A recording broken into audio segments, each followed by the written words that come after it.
اليوم يميل على تقصيره في إدارة ملف إبراهيم دياز. ما القصة؟ يختار رسميا المنتخب المغربي، واعتقد بأنه سيجلب إضافة كبيرة وكبيرة جدا للمنتخب المغربي. إبراهيم دياز لأنه لاعب ممتاز جدا. كانت فيه بعض الاتهامات على الاهتمام أكثر بلاعبين الواعدين في صفوف نادي برشلونة أكثر من ريال مدريد بسبب قضية إبراهيم دياز. إبراهيم دياز الذي انتظر لويس دي لافوينتي لم يأخذه إلى الألعاب الأولمبية الماضية، لم يأخذه بعدها إلى أي مكان آخر في المنتخب الإسباني. انتظره إلى غاية شهر مارس هذا من أجل أن يستدعيه، لكنه لم يحصل على ضمانات ليقرر بذلك رسميا تمثيل حسب صحيفة ماركا تمثيل المنتخب المغربي انطلاقا من تربص شهر مارس هذا. سيلتحق إبراهيم دياز بشوف إضافة كبيرة عليه، إضافة كبيرة جدا، لاعب ممتاز جدا، لاعب رائع، سريع جدا، قوي جدا بدنيا، مراوغ من الطراز العالمي. تطور في ريال مدريد هذا الموسم في الكثير من المباريات كان وراء الحلول، سواء بالتمريرات الحاسمة أو بأهدافه المارادونية، يسجل أهداف مارادونية أمام لايبسيتش. هدفه هو الذي أهل ريال مدريد في مباراة الذهاب رغم الأداء السيء للريال. أمام فياريال أيضا هدف من وسط الميدان بعد انطلاقة راوغ 3 لاعبين ثم وضع الكرة في الشباك. لاعب رائع. لا هو سريع.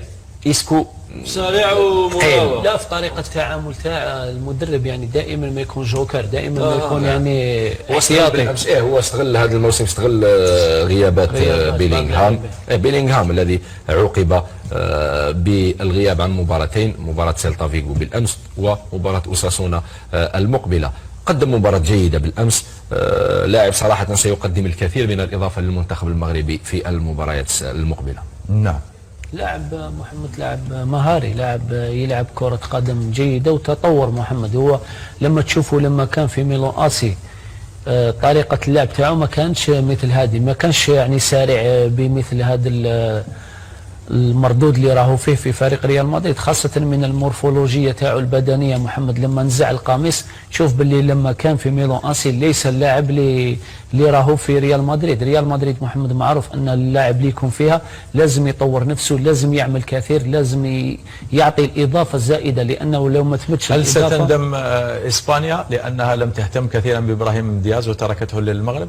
أكيد ما عندهمش لاعب بمواصفات إبراهيم دياز. إذا ريال مدريد محق لما اتهم الاتحاد الإسباني بالتقصير لأنه ريال مدريد شوف معالجة الأندية الأوروبية تفضل أن يلعب لاعبوها أن يلعبوا في منتخبات أوروبية على أن يلعبوا في منتخبات إفريقية وعربية، وهذا أمر مفهوم.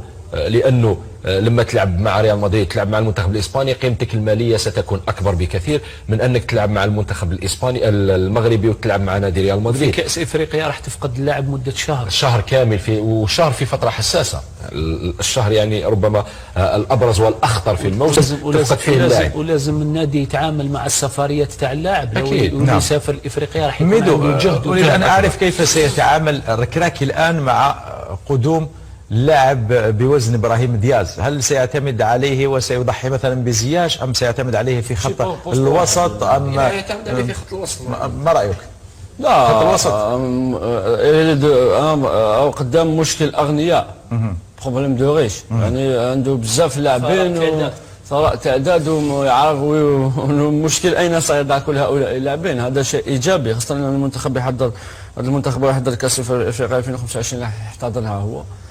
أعتقد بأنه سيضعه ربما خلف المهاجم من أجل منح الفرصة أكثر لزياش على الجهة اليسرى أو الجهة اليمنى، ولاعب آخر على الجهة اليسرى، ويوسف نصيري أكيد راح يكون هو قلب الهجوم، ويضع لاعبين تحته وناحية مع لاعب آخر في الاسترجاع. لذلك لكن أمرابط ربما، لكن الشيء المؤكد هو أنه سي ان بروبليم دو ريش كما قلت لك، مشكل أغنياء بالنسبة لوليد الكراكي لأنه لاعب ممتاز جدا إبراهيم دياز. فابريتشيو رومانو الصحفي الإيطالي ينضم لمنتخب المغرب، منتخب أسود الأطلس.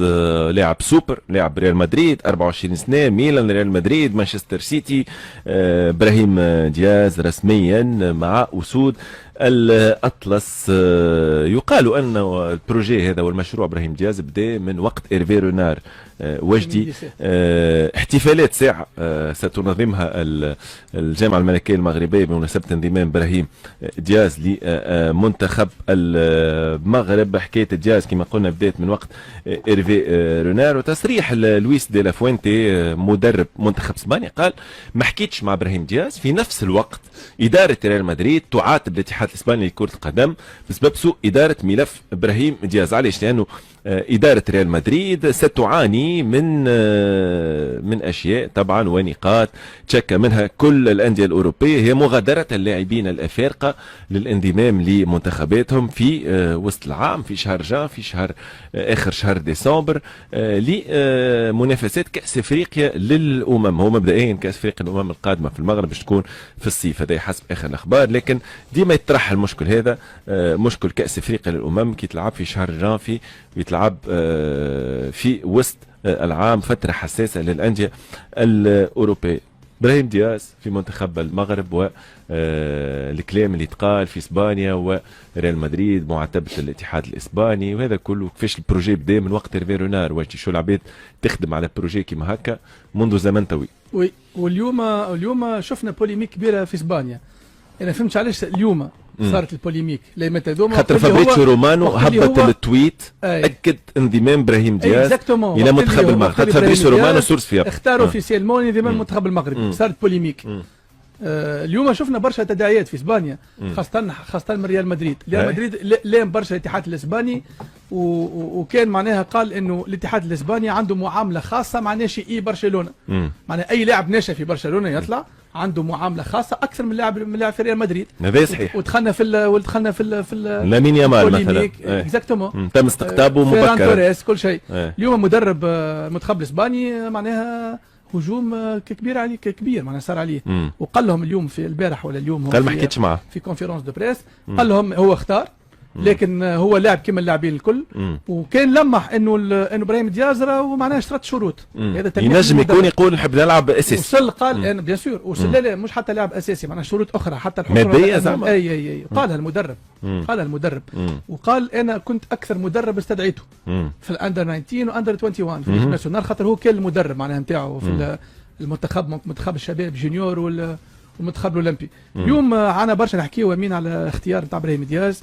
ان بروجي صدقني. اليوم نقرا زاده في البروجي كيفاش بدا مع إيرفي رونار لليوم شنو صار، والحاجه والدور الركراكي مهم جدا، والدور الركراكي ودور الجامعه الملكيه المغربيه وفوزي لقشع. المغرب معناها كوم ستاتيو، المغرب كوم بلاد كيفاش قاعده البروجي ذا. ان بروجي بداته حتى البروجي كان ناجح بالنسبه لهم. ابراهيم دياز 2017 بدا البروجي 2024 وقت اللي هو خذا الباسبور المغربي.